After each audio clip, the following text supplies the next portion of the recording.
क्या देश का जेनजी देश की पॉलिटिक्स डिसाइड करेगा या उसने करना शुरू कर दिया है?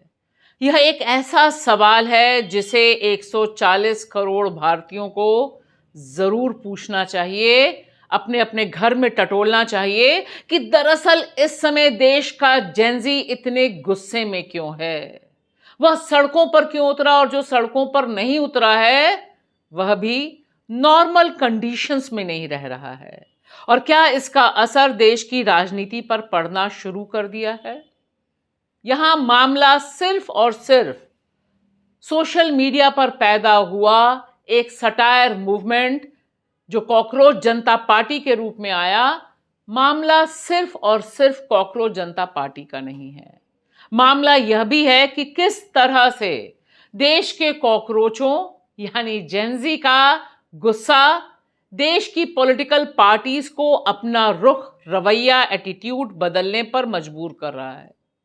इसे समझा इस तरह से भी जा सकता है कि राहुल गांधी ने अनाउंस किया है कि वह 17 जून से जुलाई तक अब जेनजी के मसले पर देश के अलग अलग शहरों में सम्मेलन करेंगे और उसका फोकस धर्मेंद्र प्रधान के इस्तीफे के साथ साथ शिक्षा प्रणाली में जो बड़ी धांधलियां, गड़बड़ियां, पेपर लीक चल रहा है उन सब पर फोकस होगा। मतलब जेनजी का गुस्सा, जेनजी की नाराजगी, जेनजी का फ्रस्ट्रेशन इस समय देश की राजनीति को नए ढंग से लिखने पर मजबूर कर रहा है। इस वीडियो को देखने से पहले आप सबसे अपील है कि हमारे चैनल बेबाक भाषा को सब्सक्राइब करना ना भूलिए, और सब्सक्राइब कर लिया है तो ज्वाइन करना ना भूलिए। बनिए बेबाक भाषा के फियरलेस फ्रेंड या फियरलेस फैमिली। कुछ पैसे आपको देने होंगे, लेकिन उन पैसों से बेबाक भाषा की बेबाकी टिकी रहेगी। 419 में बनिए फियरलेस फ्रेंड और 1199 में फियरलेस फैमिली का सदस्य। 1980 में सईद अख्तर मिर्जा ने फिल्म बनाई थी एल्बर्ट पिंटो को गुस्सा क्यों आता है। उसी तर्ज पे इस समय रियल लाइफ में फिल्म चल रही है भारत के जेनजी को गुस्सा क्यों आता है। नमस्कार दोस्तों, मैं आपकी दोस्त भाषा, आप देख रहे हैं बेबाक भाषा पे हमारा special show Sunday off beat. इस ऑफ बीट में हम टटोलने की कोशिश कर रहे हैं कि दरअसल देश का जेनजी क्या सोच रहा है और क्यों गुस्से में है, क्यों सड़कों में है, और ऐसे गुस्से में और ऐसे प्रदर्शनों में शिरकत कर रहा है जिसमें सामान्य तौर पे वो नहीं करता रहा है।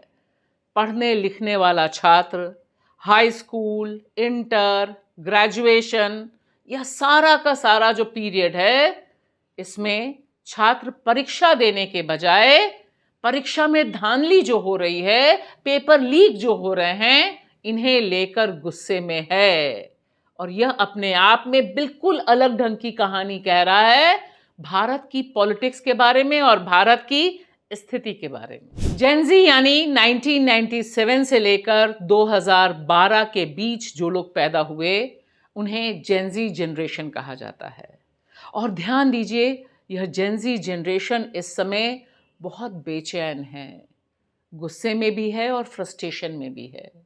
इसका कारण देश की बढ़ती हुई बेरोजगारी नहीं है, इसका कारण देश में बढ़ती हुई महंगाई नहीं है, इसका कारण टूटी सड़कें नहीं है, इसका कारण लगातार बढ़ता भ्रष्टाचार नहीं है।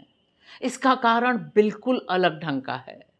इसका कारण है कि वे जो एग्जाम देना चाहते हैं, जो पढ़ना लिखना चाहते हैं, आगे बढ़ना चाहते हैं, अपने भविष्य को संवारना चाहते हैं, उस हक से उन्हें इस सिस्टम के करप्शन ने महरूम कर दिया है, वंचित कर दिया है, डिप्राइव कर दिया है। यह अपने आप में बहुत अनूठी बात है, क्योंकि अभी तक जो आंदोलन होते रहे हैं वह आंदोलन नौकरियों को लेकर होते रहे हैं। जो आंदोलन अभी तक होते रहे हैं वे आरक्षण को लेकर होते रहे हैं।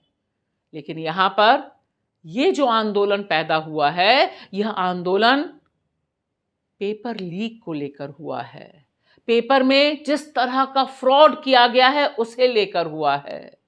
और यह दरअसल देश में जो शिक्षा प्रणाली पूरी तरह से बहुत ही सोची समझी साजिश के तहत खराब कर दी गई है। दीमक जिसे चाट चुके हैं, उसकी वजह से जेनजी को गुस्सा है और इसलिए इस गुस्से को समझना बहुत जरूरी है। और आपको लगातार जो तस्वीरें दिखाई दे रही हैं, चाहे वो सोशल मीडिया पर कॉकरोच के रूप में दिखाई दी हों, जिसे सीजीआई यानी chief justice of India Suryakant के कमेंट के बाद गुस्से के तौर पर देखा गया, जहां उन्होंने कहा कि ये जो नौजवान हैं ये दरअसल कॉकरोच हैं, ये दरअसल दीमक हैं, पैरासाइट हैं, इन्हें कुछ करना धरना नहीं होता और यह बस हमला बोलते हैं।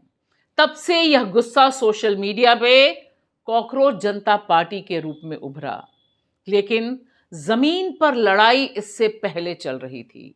हर पेपर लीक के मामले में छात्र संगठन आंदोलन कर रहे थे, चाहे वो लेफ्ट से जुड़े हुए छात्र संगठन हो या कांग्रेस से जुड़े हुए छात्र संगठन हो, उन्होंने मोर्चा संभाल रखा था। और इस मोर्चे में इस बार एक और फैक्टर बहुत इंपॉर्टेंट था।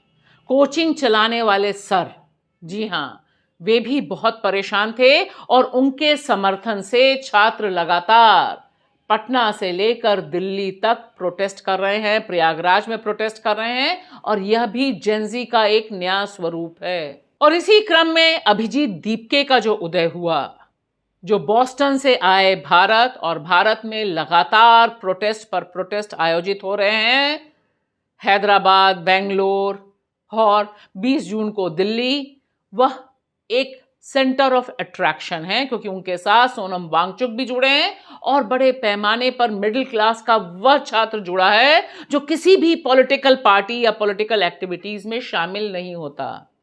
लेकिन यहां जिस तरह से राहुल गांधी लंबे समय से इस पेपर लीक के खिलाफ, पेपर में हो रहे फ्रॉड के खिलाफ जो आवाजें उठ रही हैं, उनसे बातचीत करते हुए हमें दिखाई दिए, वह अब एक ऑर्गेनाइज्ड रूप ले रहा है। कांग्रेस ने ऐलान किया है कि 17 जून और उसके बाद जुलाई तक अनगिनत शहरों में वह सम्मेलन करने जा रही है। और यहां पर भी बड़ा इंटरेस्टिंग है, मांग धर्मेंद्र प्रधान के इस्तीफे और शिक्षा में जो पेपर लीक माफिया चल रहा है उसके खिलाफ कार्रवाई है। यह क्रेडिट सिर्फ और सिर्फ भारत के जेनजी को जाता है कि उसने ऐसे नॉन पॉलिटिकल मुद्दे को अब पॉलिटिक्स के केंद्र में डाल दिया है और इसकी वजह से मोदी सरकार बैकफुट में गई है, क्योंकि इनको पीछे से तो वो लोग कहते हैं कि ये टुकड़े टुकड़े गैंग हैं, देशद्रोही हैं।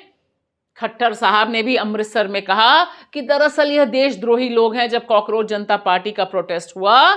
लेकिन खुलकर इस जेनजी का विरोध करने का साहस, जी हां, ध्यान से सुनिएगा, खुलकर विरोध करने का साहस इस समय ना भारतीय जनता पार्टी के पास है, ना आरएसएस के पास है और ना ही उनके भगवा उग्र संगठनों यानी बजरंग दल आदि के पास है, क्योंकि ये पढ़ने लिखने वाले छात्र हैं और इनका ताल्लुक उस मध्यम वर्ग से आता है जो बड़े पैमाने पर मोदी भक्त हैं। यानी अब पॉलिटिक्स को अगर कोई चेंज कर सकता है या चेंज कर रहा है तो वो यह जेनजी है और जेनजी का गुस्सा, आक्रोश थमने वाला नहीं है कम से कम।